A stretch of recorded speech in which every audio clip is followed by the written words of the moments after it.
कहानी की शुरुआत में हमें एयरपोर्ट दिखाया जाता है, जहां हम ब्रैड नाम के एक पायलट को देखते हैं। वो तेजी से जहाज की तरफ जा रहा होता है और साथ ही साथ वीडियो कॉल पर अपनी बेटी से बात भी कर रहा होता है। उसकी बेटी कहती है कि आज सुबह मैंने न्यूज देखी थी, जिसमें बताया जा रहा था कि आप जिस एरिया में जा रहे हो वहाँ का मौसम बहुत ज्यादा खराब है, जिस वजह से और भी कई सारी फ्लाइट्स कैंसिल कर दी गई हैं। इसलिए आपको भी अपनी फ्लाइट कैंसिल करके घर वापस आना चाहिए। लेकिन ब्रैड मुस्कुराकर जवाब देता है कि मैं पहले भी कई बार ऐसे मौसम में सेफली जहाज उड़ा चुका हूँ, इसलिए तुम परेशान मत हो, मैं जल्द ही घर वापस आ जाऊंगा। ये सुनकर उसकी बेटी खुश हो जाती है और कॉल काट देती है। उसके बाद ब्रैड जहाज के केबिन में आकर को पायलट से मिलता है। को पायलट थोड़ा सा नर्वस था क्योंकि आज वो पहली बार फ्लाइट उड़ाने वाला था। तभी एक एयर होस्टेस आकर ब्रैड को बाहर बुलाती है, जहाँ एक पुलिस अफसर ब्रैड को बताता है कि इमरजेंसी की वजह से तुम्हें एक कातिल को अपने साथ ले जाना पड़ेगा, जिसका नाम टोनी है। टोनी एक बहुत ही ताकतवर और खतरनाक इंसान है जिस पर मर्डर का केस है और अब इसे जहाज के जरिए दूसरी कंट्री ले जाकर उम्र भर कैद के लिए जेल में डाला जाएगा। वो पुलिस अफसर ब्रैड से कहता है कि ये जिम्मेदारी हम तुम्हें इसलिए दे रहे हैं क्योंकि तुम एक काबिल और समझदार पायलट हो। ब्रैड मान जाता है और टोनी को सबसे लास्ट वाली सीट्स में बिठा देता है ताकि बाकी पैसेंजर्स को कोई परेशानी न हो। उसके बाद सभी पैसेंजर्स अपने सीट्स पर बैठ जाते हैं और ब्रैड जहाज के स्टाफ के पास आकर कंफर्म कर लेता है कि सभी पैसेंजर्स आ गए हैं, जिसके बाद जहाज टेक ऑफ कर लेती है। ऊंचाई पर पहुंचने के बाद ब्रैड जहाज को ऑटो पायलट पर लगाकर को पायलट के साथ अपनी फैमिली के बारे में बातें करने लगता है। ब्रैड को पायलट को मोबाइल में अपनी बेटी की फोटो दिखाता है और कहता है कि मैं अपनी बेटी से बहुत प्यार करता हूं और हमारा इस दुनिया में एक दूसरे के अलावा और कोई भी नहीं है। दूसरी तरफ जहाज में बैठे पैसेंजर्स सफर को एंजॉय कर रहे होते हैं, लेकिन उन्हें पता नहीं था कि कुछ देर बाद उनके साथ बहुत ही बुरा होने वाला है। केबिन में बैठे दोनों पायलट्स भी खुश थे और जहाज भी नॉर्मल तरीके से फ्लाई कर रहा था, लेकिन तभी अचानक मौसम खराब हो गया और जहाज हल्के से झटके लेने लगा, जिस वजह से ब्रैड परेशान हो जाता है क्योंकि उसे कुछ ठीक नहीं लग रहा था। वो सभी मुसाफिरों को सीट बेल्ट बांधने के लिए अनाउंस करता है और रेडियो के जरिए वो कंट्रोल टावर से बात करने की कोशिश करता है, पर उसकी बात नहीं हो पाती क्योंकि मौसम खराब होने की वजह से यहाँ के सारे रेडियोस काम करना बंद कर देते हैं। तभी अचानक बिजली का तेज झटका प्लेन से आकर लगता है, जिस वजह से प्लेन जोर जोर से झटके लेने लगता है। ब्रैड पैसेंजर्स का हाल देखने के लिए केबिन से बाहर जाता है। पैसेंजर्स को देखकर ब्रैड को थोड़ा बहुत सुकून मिल जाता है क्योंकि सभी पैसेंजर्स सेफ थे, पर यहाँ अब धीरे धीरे लाइट बंद होती जा रही थी और तभी प्लेन को कई और झटके लगते हैं, जिससे ब्रैड का सिर सामने छत से टकराकर नीचे गिर जाता है और उसके माथे पर चोट लग जाती है। इस सूरत हाल को देखते हुए सभी पैसेंजर्स की हालत खराब होने लगी थी। ब्रैड जल्दी से वापस केबिन में आकर अपने साथी के साथ मिलकर प्लेन को संभालने में लग जाता है। ये उनके लिए काफी मुश्किल टाइम था। मौसम खराब होने की वजह से उन्हें आगे कुछ भी नहीं दिखाई दे रहा था। ब्रैड कहता है कि हमें प्लेन को नीचे लाना होगा क्योंकि अगर प्लेन को एक और झटका लगा तो प्लेन तबाह हो सकता है। ये लोग फौरन जहाज का अल्टीट्यूड कम करने लगते हैं और जहाज तेजी से नीचे की तरफ जाने लगता है। जहाज के अंदर मौजूद पैसेंजर्स काफी ज्यादा डरे हुए थे। तभी क्रिमिनल टोनी के साथ जो पुलिस अफसर आया होता है, उसके हाथ से मोबाइल छूट जाता है। वो अपने मोबाइल फोन को उठाने के लिए अपना सीट बेल्ट खोल लेता है, जिसकी मदद करने के लिए एक एयर होस्टेस भी अपना सीट बेल्ट खोलकर आगे आती है। अब क्योंकि प्लेन तेजी से नीचे की तरफ जा रहा था, जिस वजह से उनका सीट बेल्ट खुलते ही ये दोनों तेजी से ऊपर छत से टकरा जाते हैं। ये दोनों इतनी तेजी से छत से टकराते हैं कि उनकी तुरंत मौत हो जाती है। इतने में जहाज काफी कम अल्टीट्यूड पर आ जाता है और किसी तरह करके ये दोनों पायलट जहाज को कंट्रोल कर लेते हैं। लेकिन अब जहाज में ज्यादा पावर नहीं बची होती, इसलिए ब्रैड जहाज को एयरपोर्ट तक नहीं पहुंचा सकता था, जिस वजह से ब्रैड जहाज को नीचे लाकर समंदर में क्रैश लैंड करने का सोचता है। लेकिन तभी ये दोनों कुछ दूर एक आइलैंड देख लेते हैं, जिसके बाद ब्रैड जहाज की डायरेक्शन आइलैंड की तरफ कर लेता है और आइलैंड पर लैंड करने का फैसला करता है। कई मुश्किलों के बाद ब्रैड इस आइलैंड पर मौजूद एक रोड पर फाइनली इमरजेंसी लैंड कर लेता है। लकीली इस इमरजेंसी लैंडिंग में सभी पैसेंजर्स सही सलामत होते हैं और किसी को भी चोट नहीं आती। तभी जहाज में पीछे शॉर्ट सर्किट होता है, जिससे देखकर ब्रैड खुश हो जाता है क्योंकि जहाज में अभी भी थोड़ी बहुत बिजली बची हुई थी। सभी पैसेंजर्स के जहाज से उतरने के बाद एक एयर होस्टेस कैप्टन ब्रैड को बताती है कि क्रिमिनल टोनी को ले जाने वाला पुलिस अफसर मारा गया है और एक एयर होस्टेस भी मारी गई है। ये सुनकर ब्रैड बहुत ज्यादा मायूस हो जाता है। दूसरी तरफ एयरलाइन कंपनी का मालिक देखता है कि उसका एक जहाज अचानक गायब हो गया है क्योंकि उसने प्लेन को लैंड होते हुए नहीं देखा था और काफी देर से रेडियो खराब होने की वजह से उसका पायलट से कांटेक्ट भी नहीं हो पा रहा था। इसीलिए वो एयरलाइन कंपनी का मालिक स्कार्सडेल नाम के एक रेस्क्यू एक्सपर्ट को बुलाता है, जो ऐसे लोगों को ढूंढने का काम करता है जो मुश्किल में कहीं फंसे हुए होते हैं। एयरलाइन कंपनी का मालिक उसे कहता है कि मुझे मेरे प्लेन्स की सारी डिटेल्स चाहिए, जैसे वो कहाँ गया, उसके वर्कर्स और सभी पैसेंजर्स कहाँ हैं। जिसके बाद रेस्क्यू एक्सपर्ट अपने काम पर लग जाता है। दूसरी तरफ सारे पैसेंजर्स इस सोच में थे कि हम यहाँ क्यों उतरे हैं। ब्रैड सभी पैसेंजर्स को इकट्ठा करके समझाता है कि इमरजेंसी की वजह से हमें यहाँ उतरना पड़ा। प्लेन में अभी भी थोड़ी बहुत बिजली मौजूद है, जिसे हम बाकी चीजों को ठीक कर लेंगे। तब तक आप लोग यहाँ आराम से रहें और आप लोग घबराइएगा नहीं, बहुत जल्द हम यहाँ से निकल जाएंगे। जिसके बाद ब्रैड प्लेन के पास आकर उसे ठीक करने में लग जाता है, पर वो देखता है कि जहाज में पावर काफी कम है, इसलिए उन्हें मदद का इंतजार करना होगा। ये लोग मैप निकालकर खुद ही अपनी लोकेशन देखने लगते हैं ताकि उन्हें पता चल सके कि आखिर ये लोग किस जगह पर हैं। ब्रैड का साथी को पायलट नक्शा देखकर बताता है कि हम एक प्राइवेट आइलैंड पर फंसे हुए हैं। ये जगह बहुत ही खतरनाक है। यहाँ पर ऐसे लोग हैं जो किसी सरकार या गवर्नमेंट की बात नहीं मानते। अगर इन लोगों ने हमें पकड़ लिया तो हमारी जान खतरे में पड़ सकती है और हमारी गवर्नमेंट भी हमें नहीं बचा पाएगी। ये सुनकर ब्रैड कहता है कि अब कहीं से भी करके हमें अपनी रेस्क्यू टीम को यहाँ पर बुलाना ही होगा ताकि वो आकर हम सबको बचा ले, क्योंकि यही एक रास्ता है यहाँ से निकलने का। जिसके बाद ये दोनों मदद बुलाने के लिए रेडियो ठीक करने लगते हैं, लेकिन आसमानी बिजली के टकराने से रेडियो बिल्कुल खराब हो चुका था। अब ब्रैड सभी पैसेंजर्स के पास आकर उन्हें बताता है कि किसी खराबी की वजह से रेडियो काम नहीं कर रहा, लेकिन आप सब परेशान मत हो। ब्रैड उन्हें तसल्ली देता है कि हम आइलैंड के दूसरी साइड पर जाकर रेडियो को ढूंढेंगे और कंट्रोल टावर को अपनी लोकेशन बताकर रेस्क्यू टीम को यहाँ पर भेजने के लिए कहेंगे, जो आकर आप सब लोगों को बचा लेंगे। और यहाँ ब्रैड एक बहुत बड़ा कदम उठाता है। वो कहता है कि मेरे साथ टोनी जाएगा। ये कहकर वो टोनी की हथकड़ी खोल देता है। यहाँ ब्रैड जहाज के कोपायलट से कहता है कि तुम जहाज की पावर को रिपेयर करने के काम पर लग जाओ। मैं जल्द ही किसी भी कांटेक्ट के जरिए रेस्क्यू टीम को यहाँ तक लाने की कोशिश करूंगा। जिसके बाद टोनी और ब्रैड रेडियो ढूंढने के लिए जंगल की तरफ निकल पड़ते हैं। रास्ते में टोनी ब्रैड को उस पर भरोसा करने के लिए थैंक्स कहता है। अब हम इस आइलैंड पर रहने वाले आतंकवादी ग्रुप को देखते हैं, जिनके पास एक आदमी दौड़कर आता है और वो आदमी उस ग्रुप के लीडर को बताता है कि यहाँ आइलैंड पर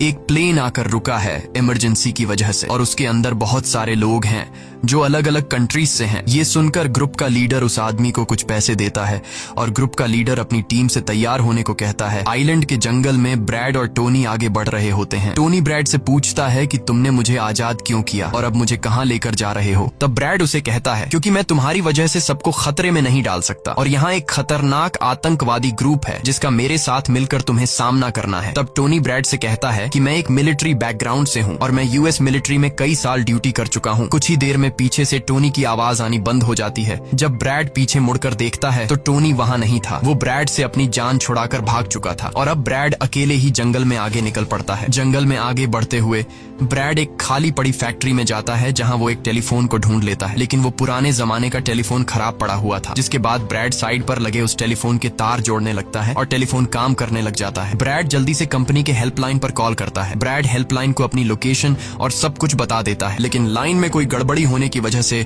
सामने वाले इंसान तक उसकी आवाज ठीक से नहीं पहुंच रही होती, जिस वजह से हेल्पलाइन वाले ब्रैड की कॉल काट लेते हैं। तब ब्रैड को एक आइडिया आता है। वो अपनी बेटी को कॉल करता है और उसे अपनी लोकेशन और बाकी सारी चीजें एक पेपर पर लिखकर उसके ऑफिस तक पहुंचाने को कहता है। तभी बातचीत के दौरान पीछे से एक आदमी आकर ब्रैड पर हमला कर देता है, लेकिन ब्रैड उसे काफी मुश्किल से काबू कर लेता है और उस आदमी को मार मार कर बेहोश कर देता है। तभी ब्रैड को महसूस होता है कि एक और आदमी इस कमरे में आ रहा है, इसीलिए जल्दी से वो छिप जाता है। पर वो आदमी कोई और नहीं बल्कि टोनी था, जिसने बहुत सारे गुंडों को मारकर उनके हथियार ले लिए थे। और वो ब्रैड को आवाज देता है कि डरो मत, बाहर निकलो। फिर जब ब्रैड सामने आता है तो टोनी ब्रैड को एक बंदूक पकड़ा देता है उसकी हिफाजत के लिए। उसके बाद ये दोनों जब फैक्ट्री के नीचे वाले फ्लोर में आते हैं तो यहाँ उन्हें एक कैमरा मिलता है, कैमरा की रिकॉर्डिंग और वहाँ पड़े पासपोर्ट से इन्हें पता चलता है कि इस आइलैंड पर रहने वाले आतंकवादी लोगों को किडनैप करके उनकी फैमिली से काफी बड़ी रकम की डिमांड करते हैं। और जब किडनैप किए हुए बंदे की फैमिली की तरफ से उन्हें पैसे मिल भी जाते हैं तब भी ये लोग उसे छोड़ने के बजाय मार देते हैं। ये देखकर ब्रैड समझ जाता है कि हमारे पैसेंजर्स भी खतरे में हैं। जिसके बाद ये दोनों बाहर निकलते हैं और सामने उन्हें एक गाड़ी दिखाई देती है। ये गाड़ी उस आतंकवादी की थी जो कुछ देर पहले ब्रैड के हाथों मारा गया। अब ये दोनों बाहर खड़ी गाड़ी में बैठ जाते हैं और अपने पैसेंजर्स की तरफ जाने लगते हैं। उधर सभी पैसेंजर्स ब्रेड के इंतजार में बैठे हुए होते हैं कि ब्रेड जल्द ही उनके लिए मदद लेकर आ जाएगा। तभी उन्हें किसी गाड़ी की आवाज आती है। गाड़ी की आवाज सुनकर ये लोग खुश हो जाते हैं और ये लोग समझते हैं कि ब्रैड उनके लिए रेस्क्यू टीम बुला लिया है। लेकिन ये रेस्क्यू टीम नहीं बल्कि इस आइलैंड पर रहने वाले आतंकवादी थे। वो लोग गोलियां चलाकर सभी पैसेंजर्स को डराने लगते हैं। उन गोलियों की आवाज ब्रैड और टोनी ने भी सुन ली थी, जिसके बाद ये लोग कार की स्पीड बढ़ाकर जल्दी से प्लेन तक पहुंचने की कोशिश करते हैं। आतंकवादी ग्रुप का लीडर एयर होस्टेस से सभी यात्रियों की लिस्ट मांगता है। डर के मारे जल्दी से एयर होस्टेस उसे लिस्ट ला कर दे देती है। फिर गैंग का एक आदमी को पायलट से पूछता है कि तुम्हारा सीनियर पायलट कहाँ पर है, जिस पर को पायलट बताता है कि किसी काम से वो जंगल में गया था पर अभी तक वापस नहीं आया। तभी वहाँ पर ब्रैड और टोनी भी पहुंच जाते हैं, लेकिन ये दोनों चुपके से दूर से इन लोगों को देख रहे होते हैं। इसी दौरान एक औरत वहाँ से भागने की कोशिश करती है पर वो लोग गोली चलाकर उसे मार देते हैं। ये देखकर ब्रैड उनकी मदद करने के लिए जाता है पर टोनी उसे रोक लेता है और टोनी कहता है कि तुम शांत रहो, अभी जाना ठीक नहीं। गैंग का लीडर सभी पैसेंजर्स को एक बस में बैठा लेता है और गैंग का लीडर अपने दो साथियों को वहीं छोड़कर उनसे कहता है कि जाओ, जहाज के अंदर जो भी कीमती सामान है उसे ले आओ। जिसके बाद ये लोग सभी पैसेंजर्स को अपने अड्डे पर ले जाने लगते हैं। गैंग के जाने के बाद ब्रेड टोनी पर गुस्सा करने लगता है कि वो लोग हमारे पैसेंजर्स को ले गए और तुमने मुझे जाने ही नहीं दिया। जिस पर टोनी उसे समझाता है कि वो लोग काफी ज्यादा थे, अगर तुम चले भी जाते तो इतनी बड़ी आर्मी से अकेले नहीं लड़ पाते। अब ये दोनों प्लेन की तरफ बढ़ने लगते हैं और उन दोनों गुंडों को पकड़ लेते हैं जो प्लेन से कीमती सामान चुरा रहे थे। ब्रेड गन पॉइंट पर उनसे पूछता है कि तुम्हारा लीडर पैसेंजर्स को कहाँ पर लेकर गया होगा, जिस पर वो बताता है कि यहाँ से कुछ दूर हमारा एक अड्डा है और वो सब वहीं गए होंगे। दूसरी तरफ ब्रेड की बेटी रेस्क्यू एक्सपर्ट के पास ब्रेड का लिखवाया हुआ पेपर दे देती है, जिस पर प्लेन का लोकेशन और सारी जानकारी लिखी गई होती है। रेस्क्यू एक्सपर्ट सैटेलाइट की मदद से प्लेन की लोकेशन का पता लगा लेता है। उन्हें पता चल जाता है कि प्लेन एक आइलैंड पर फंसा हुआ है और उन्हें ये भी पता चल जाता है कि इस आइलैंड पर एक खतरनाक आतंकवादी ग्रुप है। इसके बाद वो रेस्क्यू ऑफिसर अपनी एक प्राइवेट आर्मी के कैप्टन को कॉल करता है और उसे ये सारी सिचुएशन समझाकर उस आइलैंड पर जाने को कहता है। प्राइवेट आर्मी का कैप्टन मान जाता है और अपने साथियों के साथ एक पैसों का भरा हुआ बैग और कई सारे वेपन्स के बैग गाड़ी में लोड करके उस आइलैंड पर जाने के लिए रेडी हो जाते हैं। दूसरी तरफ ब्रेड देखता है कि उन आतंकवादियों के ले जाने से पहले जहाज के को पायलट ने जहाज का पावर सिस्टम रिपेयर कर लिया था और ब्रेड देखता है कि जहाज में पावर वापस आ गई है, जिसे देखकर वो बहुत खुश हो जाता है। अब ब्रेड आने वाले प्राइवेट आर्मी टीम के लिए अपनी यूनिफॉर्म पर एक मैसेज लिखकर छोड़ देता है और टोनी के साथ उस जगह पर निकल पड़ता है जहां गैंग वाले प्लेन के सभी पैसेंजर्स ले गए थे। जंगल के रास्ते से होते हुए ये दोनों उन आतंकवादियों के अड्डे पर पहुंच जाते हैं और ये दोनों गाड़ी से निकलकर चुपके से उस जगह में घुस जाते हैं जहां वो सारे गुंडे पैसेंजर्स को डराकर उनकी वीडियोस बना रहे थे ताकि ये वीडियोस इनकी फैमिली को भेजकर उनसे पैसे वसूल सकें। दूसरी तरफ रेस्क्यू एक्सपर्ट की तरफ से भेजी गई प्राइवेट टीम भी प्लेन के पास पहुंच जाती है, पर उन्हें वहां जब कोई नहीं मिलता तो टीम का लीडर प्लेन के अंदर जाकर चेक करता है जहां उन्हें दो लोगों की लाशें मिलती हैं। ये वो दो लोग थे जिन्हें गैंग के लीडर ने प्लेन में से सारा कीमती सामान चुराने का कहा था, लेकिन ब्रेड ने उन दोनों को मार दिया। प्राइवेट टीम के कैप्टन को ब्रेड का छोड़ा हुआ मैसेज भी मिलता है जो उस आतंकवादी गैंग के अड्डे तक आने का रास्ता था। आतंकवादियों के अड्डे पर टोनी और ब्रेड चुपके से उन पर नजर रखे हुए थे और जैसे ही उन्हें मौका मिलता है ये दोनों चुपके से पीछे से आकर दो आतंकवादियों को मार देते हैं। फिर ये दोनों चुपके से आगे बढ़ते हैं और एक कमरे के बाहर जा पहुंचते हैं। इस कमरे के अंदर सभी पैसेंजर्स को कैद करके रखा गया था। अब ब्रेड इन लोगों को छुड़ाना तो चाहता था पर वहाँ बहुत सारे गार्ड्स पहरा दे रहे थे और ब्रेड के पास दरवाजे का ताला खोलने की चाबी भी नहीं थी। इसके बाद ये दोनों एक एक करके उन गार्ड्स को मार गिराते हैं और टोनी तो हथौड़ा उठाकर कई सारे गार्ड्स को हथौड़े से मार देता है। यहाँ ब्रेड एक गार्ड से चाबी लेकर उन पैसेंजर्स को कमरे से आजाद कर देता है। वो उनसे कहता है कि जल्दी से उसी बस में बैठ जाओ जिसमें तुम सबको आतंकवादियों ने यहाँ लाया था और वो सभी जल्दी से उस बस में जाकर बैठ जाते हैं। तभी टोनी ब्रेड के पास आकर बताता है कि यहाँ से गाड़ी के जरिए बाहर निकलने का सिर्फ एक ही रास्ता है, मगर वहाँ कई सारे गुंडे बंदूक लिए खड़े हैं जो हमें देखते ही हम पर गोलियां बरसाना शुरू कर देंगे। जब ब्रेड पैसेंजर्स की तरफ देखता है तो वो सभी बहुत ज्यादा डरे हुए होते हैं। अब यहाँ ब्रेड अपनी जान को खतरे में डालते हुए एक फैसला करता है और टोनी से कहता है कि मैं वहाँ पर मौजूद सभी आतंकवादियों का ध्यान भटकाऊंगा और तुम मौके का फायदा उठाते हुए सभी पैसेंजर्स को यहाँ से ले जाना। अब पहले तो टोनी ब्रेड को ऐसा करने से मना करता है। वो कहता है कि ऐसा करने से वो लोग तुम्हें मार देंगे, लेकिन ब्रेड कहता है कि इसके अलावा हमारे पास और कोई दूसरा रास्ता नहीं है। ये सुनकर टोनी मान जाता है। ब्रेड वहाँ से निकलकर आतंकवादियों के पास आता है। वहाँ ब्रेड गैंग के लीडर से बात करता है कि मैंने हेल्प के लिए इन्फॉर्म कर दिया है, जल्द ही यहाँ पर रेस्क्यू टीम आ जाएगी, इसलिए सभी पैसेंजर्स को यहाँ से जाने दो। ये सुनकर सभी गैंग वाले ब्रेड पर हंस पड़ते हैं और ब्रेड को पीटने लग जाते हैं। गैंग का हेड कहता है कि ऐसे कैसे छोड़ दूं, पैसों के बिना मैं किसी को नहीं छोड़ता। और अब जैसे ही ये लोग ब्रेड को मारने वाले होते हैं, तभी वहाँ पर प्राइवेट रेस्क्यू टीम पहुंचकर आतंकवादियों पर हमला कर देती है और काफी देर तक गोलीबारी करने के बाद गैंग के कई सारे लोगों को मारकर वो ब्रेड को छुड़ा लेते हैं और ब्रेड को बस में उठाकर यहाँ से निकल जाते हैं। यहाँ गैंग का लीडर देखता है कि उसके कई सारे साथियों के साथ उसका छोटा भाई भी मारा गया। ये देखकर वो बहुत ज्यादा गुस्सा हो जाता है और कसम उठाकर कहता है कि वो इन लोगों में से एक को भी नहीं छोड़ेगा और सभी को चुन चुन कर मारेगा। इसके बाद वो अपनी टीम से कहता है कि जल्दी से तैयारी कर लो, हम जल्द ही इन लोगों को मारने के लिए निकलेंगे। बस में प्राइवेट टीम का कैप्टन सभी को बताता है कि हम बस 5 लोगों की छोटी सी एक प्राइवेट टीम है जो बस तुम्हें यहाँ बचाने के मिशन पर आए हैं और हम कोई रेस्क्यू टीम नहीं है। रेस्क्यू टीम को यहाँ आने में कुछ टाइम और लगेगा। ये सुनकर ब्रेड घबरा जाता है और कहता है कि हमारे पास टाइम नहीं है क्योंकि गैंग वाले जल्द ही हमारे पीछे आएंगे और हमें देखते ही मार डालेंगे। पर मेरे पास एक आइडिया है। जहाज के पास पहुँचते ही ब्रेड सभी पैसेंजर्स से कहता है कि जहाज में पावर वापस आ चुकी है, यानी अब जहाज स्टार्ट हो जाएगा और हम लोग फौरन यहाँ से निकल जाएंगे। इसलिए आप सब लोग जल्दी से जहाज में बैठ जाओ क्योंकि हम रेस्क्यू टीम का इंतजार नहीं कर सकते। उन्हें यहाँ आने में वक्त लगेगा और अगर हम यहाँ रुके तो उन आतंकवादियों के हाथों मारे जाएंगे। ये सुनकर सारे लोग प्लेन में बैठ जाते हैं जबकि ब्रेड प्लेन की तमाम चेकिंग करने में लग जाता है और प्राइवेट टीम के लोग पहले से आने वाले खतरे के लिए तैयार बैठ जाते हैं। तभी अचानक वो आतंकवादी ग्रुप आकर उन पर हमला कर देता है, जिन्हें देखकर प्राइवेट टीम उन्हें रोकने में लग जाती है और यहाँ दोनों तरफ से काफी गोलीबारी होती है। पर इस प्राइवेट टीम के पास काफी अच्छी गन्स थी, जिस वजह से वो बहुत सारे गुंडों को मार देते हैं। ब्रेड जल्दी से प्राइवेट टीम के लीडर को बताता है कि मैं अगले 5 मिनट बाद जहाज को स्टार्ट करने वाला हूँ और तुम सब भी जल्दी से जहाज में चढ़ जाना। इसके बाद ब्रेड टोनी के पास जाता है और उसका शुक्रिया अदा करता है कि तुमने मेरे इतने मुश्किल वक्त में साथ दिया। ब्रेड खुद को गोलियों से बचाते हुए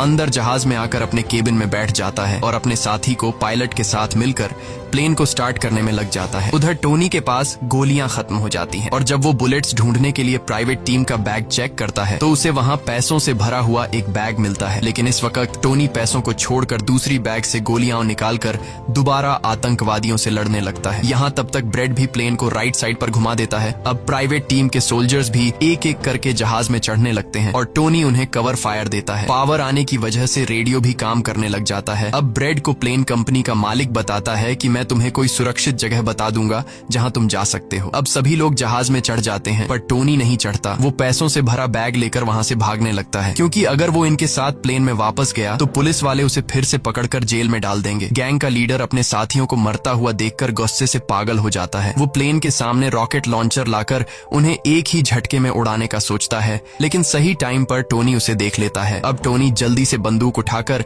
उसे शूट करके मार देता है और सभी लोगों की जान बचा लेता है। ये देखकर ब्रेड टोनी के इस काम से बहुत खुश हो जाता है और ब्रेड अपनी पूरी ताकत लगाकर प्लेन उड़ाने में कामयाब हो ही जाता है। ये देखकर टोनी सभी पैसेंजर्स और ब्रेड के लिए खुश होता है और पैसों का भरा हुआ बैग लेकर जंगल की तरफ भाग जाता है। ब्रेड जहाज को इस आइलैंड से दूर ले जाता है और जहाज का मालिक उसे एक एयरपोर्ट के बारे में बताता है जहां ये लोग जा सकते थे, जो अब इनके काफी करीब था। ब्रेड एयरलाइन कंपनी के मालिक की बताई हुई जगह की तरफ जहाज को ले जाता है, लेकिन तभी एक बार फिर जहाज के इंजन में आग लग जाती है और जहाज तबाह होने लगता है। इसलिए ब्रेड दोबारा से इमरजेंसी वार्निंग ऑन करता है और धीरे धीरे जहाज को नीचे रनवे पर लाने की कोशिश करता है। फाइनली बड़ी मुश्किल के बाद ब्रेड जहाज को रनवे पर उतार देता है और सब लोगों की जान बच जाती है। ब्रेड और उसका साथी को पायलट काफी खुश हो जाते हैं। उधर प्लेन कंपनी का मालिक और उसकी टीम भी बेहद खुश थी। अब ब्रेड पैसेंजर्स का हाल देखने के लिए पीछे जाता है तो वो देखता है कि सभी पैसेंजर्स सेफ हैं और ये देखकर उसके दिल को सुकून मिल जाता है। वहाँ खड़े सभी पैसेंजर्स ब्रेड के लिए तालियां बजाने लगते हैं और ब्रेड का शुक्रिया अदा करते हैं। कुछ ही देर में वहाँ उनके लिए रेस्क्यू टीम भी आ जाती है, जिसे देखकर सभी पैसेंजर्स खुश हो जाते हैं। यहाँ ब्रेड सभी पैसेंजर्स को रेस्क्यू टीम के साथ भेज देता है और कैप्टन फाइनली सुकून की सांस लेते हुए